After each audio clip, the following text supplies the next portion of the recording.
the routine in the morning. I think really what everyone's asking, because they really don't care about, the calories and the meals I eat and how I exercise and what stretching routines I do and all those types of things. That's the boring thing. Nobody's interested in that. But I did share it on Twitter. But I think what they're asking for is, what's my trading morning routine? Like, what do I do in the morning? Like before I sit down the charts, like what is going through my mind? What do I consider? What are things that are important to me as an analyst? What do I look for as a supportive structure, a resource? What resources do I use? Those types of things.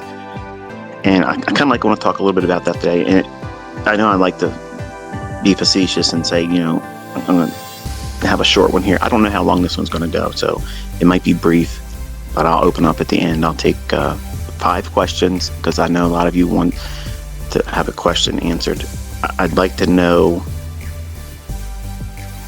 what your routine is. So if you send that in a tweet reply to this, try to be brief or whatever. It'd be cool for the community, and plus, I'm being inquisitive about it as well. But when I wake up, if I'm napping in the afternoon, because I do generally try to take a nap in the afternoon before the PM session in S&P, I will again hydrate. But if I'm waking up for the morning session, the first thing I do is hydrate. I drink 20 ounces of spring water. And then that's important because you have to have, number one, you have to have liquid. You have to have it. Your brain will function better. Your muscles will be hydrated. You'll get less muscle cramps. And generally I have a banana, and that'll give me potassium, because standing in one spot or if you sit, I don't like to sit because my back won't let me do it. But if you do that for a long period of time, you'll get crampy. And I'm not sure if you ever stood or sat in front of charts for a long period of time and you start getting that crampiness in your lower back or somewhere in your body, or you get a muscle cramp somewhere, you can't focus on the chart. You're worried about that damn cramp that's going off. So one of the best things you can do is start your day with hydration. And then I stretch. I go through a routine of stretching, and that's about all I'm going to do for this discussion here, because everything else is obviously shown in that tweet months ago. But what I do is I refer to the economic calendar again, because when you wake up from a nap, or if you slept overnight and you're getting ready to do your morning session in trading, it's very easy to lose your bearings. You ever wake up, and I'm 50 years old, and I've had episodes in the last 30 years where I woke up and literally felt like I was late for school. I haven't been in school for a long, long time, but it's just weird how our minds are so powerful when we're sleeping, and when you wake up, you are in a altered state. Like, you're not really awake yet. Your eyes might be open. Someone may be talking to you and you're looking in the direction that they're talking, but you're not really there. So you have to obviously refer back to what it is that you're going to be doing, because you could remember something about an economic calendar event. And I've done this. Okay. So I thought that there was going to be a report due, and it wasn't due. And I'm expecting something in the marketplace, and then realize, what am I doing? I'm in the marketplace trying to do something, and that's not even due out today. Or if I'm waiting for 8:30 morning news embargo to lift, and there's no news coming out. So I have to make the decision. Do I hold on to this trade idea if it's in drawdown and try to get out with close to even, or if I can squeak out a win from it? Or do I just cut bait and just take the small loss because I did something incorrect? These are all things I have done coming up. Okay, so if you've ever had that happen, just know that you're in good company, because I'm not ashamed to say that I did those things too coming up. So you have to definitely review the economic calendar. Now, what economic calendar do I use? Well, I used to use Econo Day, and I mentioned that when I was on Baby Pips. And when I went to teaching predominantly Forex, I grew to appreciate and like ForexFactory.com's calendar. I think it's easy. It's easy to manage and filter. I don't like looking at the yellow, low impact events. I only looked at the pairs that were of interest to me, but always the dollar. And when I was trading Forex, it would be the euro dollar, the pound dollar, and the US dollar. And only medium impact and high impact news drivers. And I would toggle the little gray box because it would tell you bank holidays and things like that. But other than that, that's pretty much what I would use for an economic calendar. The review of what I thought would come the previous day. So in other words, whatever I thought my analysis would see in price delivery, for instance, what did I think was going to happen in euro dollar? Okay. Or what did I expect to see in E-mini S&P before I laid down? Okay. I have to revisit that because while I was sleeping, bombs could be dropping somewhere, a new virus gets released, some kind of boogeyman, narrative gets put in motion, or just simply, a collapse of some kind or something that I didn't expect and I was wrong in my analysis. The market has done something I didn't expect and I was wrong. So I have to recalibrate myself and say, okay, what did I expect before I took the nap or before I went to bed? And then when I go into the economic calendar, I have that reminded, because if I expect something to come into the marketplace in terms of volatility, that's what the high impact and medium impact news drivers are for. We want to know when it's likely to increase in volatility. Okay, it's one thing to be like in an earnings season. Okay, in earnings season, futures, they get wild many times after the close. Okay, and we also know that in Forex, we don't really have earnings season, but we do have economic drivers that come out and they're set to a specific day and time, much like a TV guide. Okay, I'm a child of the 70s. I was born in 1972. And when we grew up, all you young guys and gals out there are used to having the TV guide or the guide on your remote. You push your button and it tells you what's on TV right now and what channel. And you can scroll ahead in time and see what's on. We only had that luxury with a little magazine. And it was a TV guide and it was published every week. Well, these events or not topics, but these events and or opportunities in trading are basically scheduled like TV programs.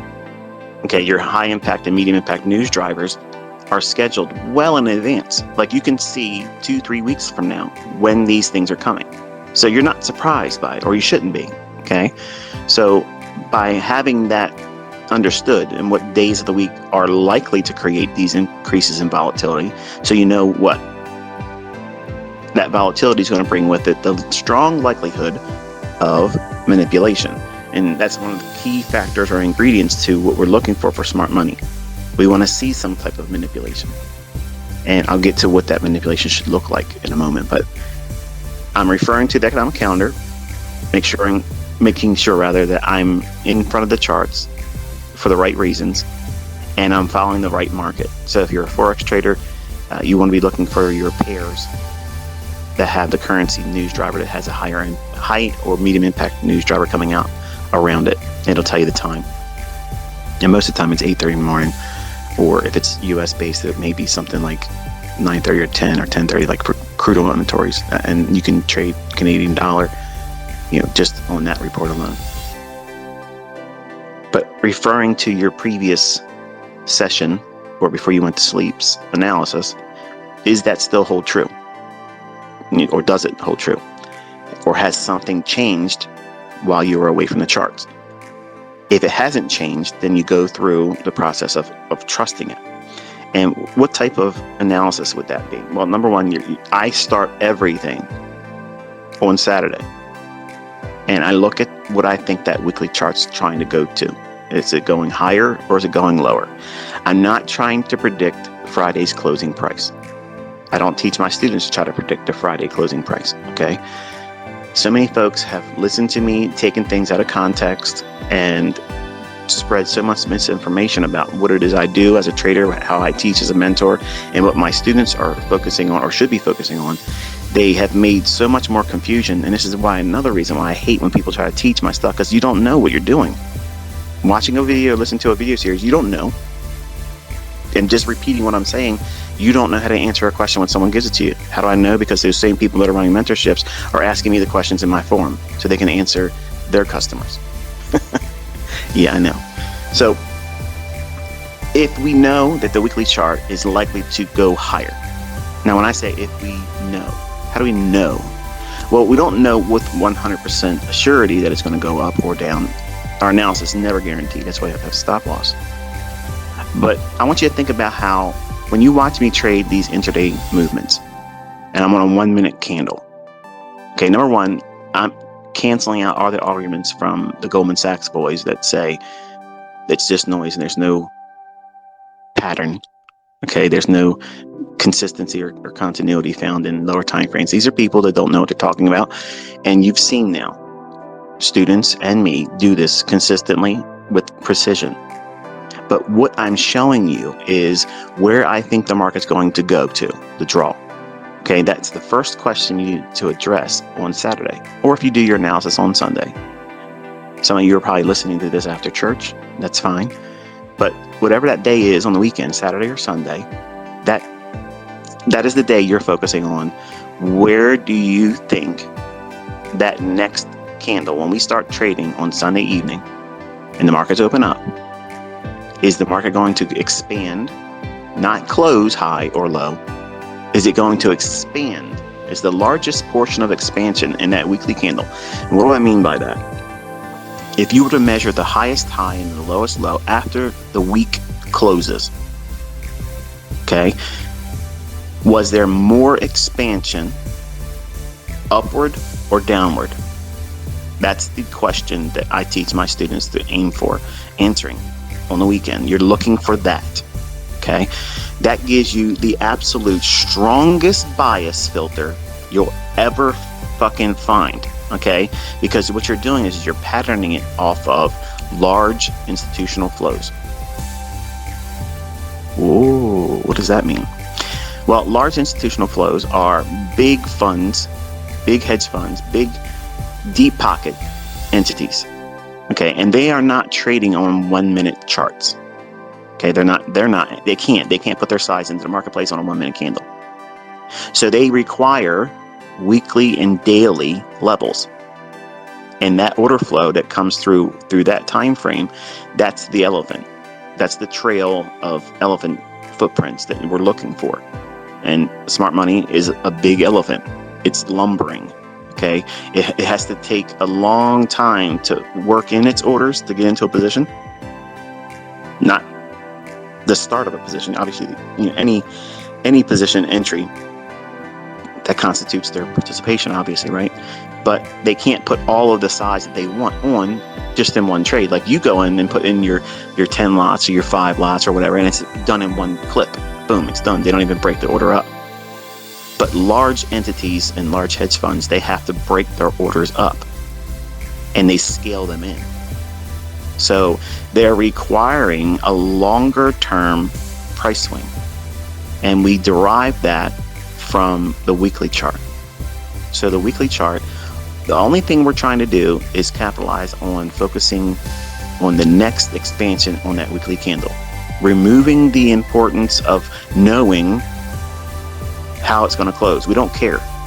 We just know that if that 1 minute candle, I show you example after example after example of how the market moves from a order block or runs out liquidity and runs for buy side liquidity, whether it be a single high or a relative equal high, that draw on liquidity is the focus of where I think price is going to go. I'm holding that trade until I'm stopped out or it reaches that target, the draw on liquidity. So for the sake of argument and understanding, let's just say that we believe that 1 minute candle that we are trading in is bullish and there's buy side liquidity above relative equal highs. When a trade is entered, or for instance, when I have entered a trade and you watch these videos pan out where the market just keeps going up and up and up, and it might have small little retracements, but it ends up going to where I'm aiming for and my limit order gets hit. Every individual 1 minute candle, think about that same 1 minute candle as a weekly candle and apply the same logic that I outline in my 1 minute setups. Apply that to that weekly chart. It just takes a whole lot more time to submit to it. So when we're looking at a weekly chart, we're not just trying to guess on the next candle without any kind of logic or rationale behind why it should go up or down. We're looking at where has it been. Did it just take sell side? Has it taken sell side and has yet to trade up into a sell side imbalance, buy side inefficiency? Or has it taken a level of buy side on the weekly chart yet? If it hasn't, guess what? It's likely to continue going up. So that's how easy it is for me to say, I expect this week to have a expansion on the upside on the weekly chart. So if that's the case, that makes me trust initially going in, I want to be in a buy model. So my weekly analysis is framed on, I predominantly want to put my larger positions if I'm going to be trading intraday. I want to be focusing on being a buyer, and I'll do full maximum leverage if the trade is viable. That doesn't mean I won't sell short. It just means that if I do sell short, I have to do half or less than what my full position would be on if I was doing a long in a buy model. I'm going to say that again because you probably just didn't even listen to it. It doesn't mean anything to you because you want to hear something else. But what I just gave you was gold. If my bias for the week is bullish, my largest leverage, pyramiding, building up, using the largest positions I can put on initially and keep adding as equity allows me to do so, I will do that in long positions. If I'm going to go short anytime during that week, I must be at 50% or less of the largest leverage I would use as a trade that week. Because I'm going against what? I'm going against the order flow on the weekly chart. So I'm already building in and tamping down the likelihood of a big drawdown because I'm not opening myself up to potential losing trades with maximum leverage. Just because I'm good and nimble intraday, I'm cognizant that I can be wrong. So I build in these safeguards as best as I can and still be able to engage a short position if I'm in a buy model. But I'm not going to hold on to those shorts very long. I'm going to pick the easiest short direct run to a target and be done with it. And it might go many times farther than where I get out at. And I don't care because I'm going to go right back into looking for the next run on the buy side. You see what I'm saying? I'm filtering out the best of the best, but if I want to participate in a bullish market but sell short, I'm building in all of these ideas that would limit my exposure but still allow me participation. But also reminding myself I'm selling short in a market that I know is more likely to go higher. So I don't want to overstay my welcome. And what does that mean? Holding on to a trade too long or turning it into a swing trade. Or, oh, I was wrong about my weekly analysis, so now I'm going to hold on to this longer and look for even bigger objectives and move my limit orders down farther. And then have it turn against me and stop me out. Even if I've taken partials, I don't like that feeling. I like being out when I want to get out, and I don't mind leaving some meat on the plate. Everybody's got to eat, right? So you're referring to that weekly chart and defining whether or not you're going to be in a buy model or a sell model. And that, again, is defined by, do you believe the largest expansion from the open is going to be up or down? You're not trying to predict that weekly close. That's very liberating when you come to terms with that. It's not